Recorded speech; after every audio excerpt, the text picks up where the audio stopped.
Monsieur le Président, Madame la Ministre, nous allons continuer à parler de train et ça concerne le développement des lignes de train de nuit européennes et la mise en place de la troisième dimension qui manque complètement aujourd'hui, c'est-à-dire la billetterie commune.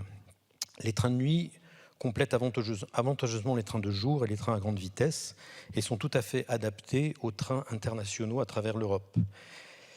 L'intérêt des citoyens, toute catégorie de citoyens, jeunes, députés, travailleurs, prouve que nous voyageons de plus en plus sans avion. Je prends très rarement l'avion dans ma circonscription et on arrive à s'en sortir avec le train. Cependant, il y a deux freins majeurs. Le premier, c'est une pénurie dans le métier du service. Nous n'avons pas de wagons et nous avons une industrie des wagons qui n'a pas de visibilité en Europe, en face d'elle, de façon à développer le nombre de wagons qui seraient utiles et surtout les wagons adaptés aux nouvelles demandes.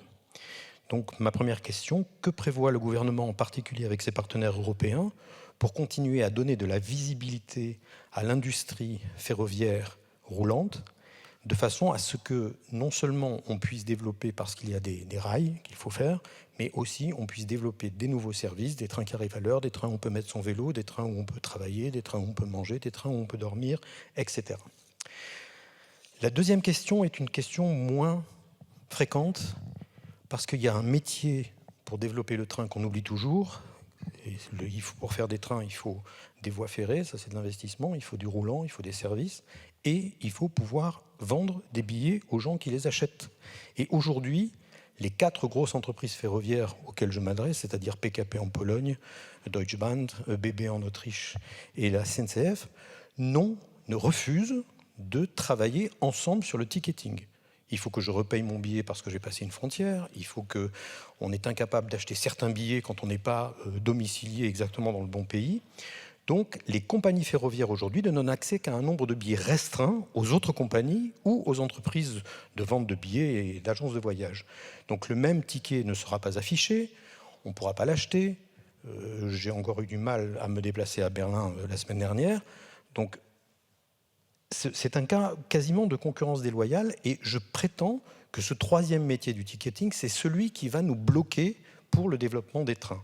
Donc, qu'est-ce que le gouvernement a prévu pour avancer afin de mettre en œuvre les règles, les directives au niveau européen qui obligeraient enfin les compagnies à utiliser un même cadre et que, une fois qu'on aura fait les rails, une fois qu'on aura des wagons, on pourra acheter son billet où qu'on soit sur le trajet. Je vous remercie.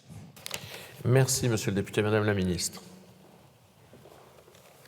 Merci, Monsieur le Président. Monsieur le député Petit, donc le ministre de la Transition écologique étant absent, il m'a chargé de vous transmettre ces éléments de réponse. Le gouvernement partage la conviction que le train de nuit peut constituer une offre de transport nécessaire pour répondre à des enjeux forts d'aménagement du territoire et une offre écologique et sociale pour effectuer de longues distances, notamment à l'international. Ainsi, le train de nuit Paris-Berlin, relancé en décembre 2023 et exploité en commun avec le train de nuit Paris-Vienne, relancé en décembre 2021, est conventionné sur la partie française. Des projets pourraient aussi bien émerger à l'initiative de nouveaux opérateurs. Le gouvernement est attentif et favorable à toutes ces initiatives, mais ne peut intervenir dans les choix stratégiques et économiques des opérateurs.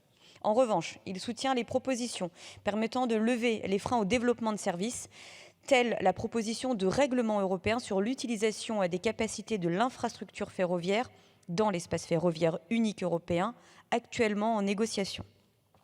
La proposition a notamment pour but de créer une meilleure répartition des capacités allouées au fret, qui s'effectue majoritairement la nuit et au transport de voyageurs. Le sujet de la billetterie ferroviaire européenne est également un sujet d'attention fort pour le gouvernement, car pour développer le transport ferroviaire de voyageurs, il faut pouvoir améliorer la comparaison, la réservation et le paiement, en particulier sur des trajets incluant plusieurs compagnies ferroviaires, comme vous le soulignez très justement. Des solutions à l'initiative du secteur ferroviaire et des vendeurs de billets sont déjà en cours au niveau européen, comme le OSDM. Standard d'échange de données pour la vente de billets, la réservation et l'échelle des prix. Le gouvernement espère également la publication par la Commission européenne d'une initiative législative relative aux services numériques de mobilité multimodale qui pourrait partiellement traiter le sujet que vous soulevez. Merci.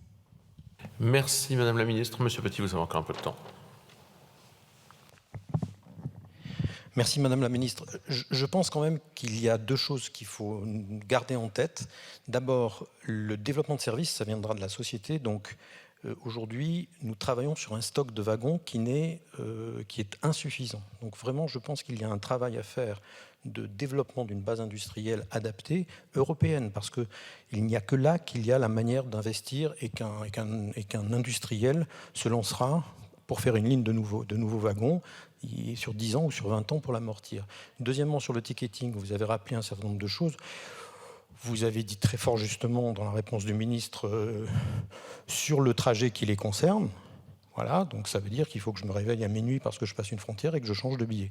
Donc, sur la directive européenne, je suis tout à fait d'accord, mais nous allons avoir des trains que nous ne pourrons pas utiliser.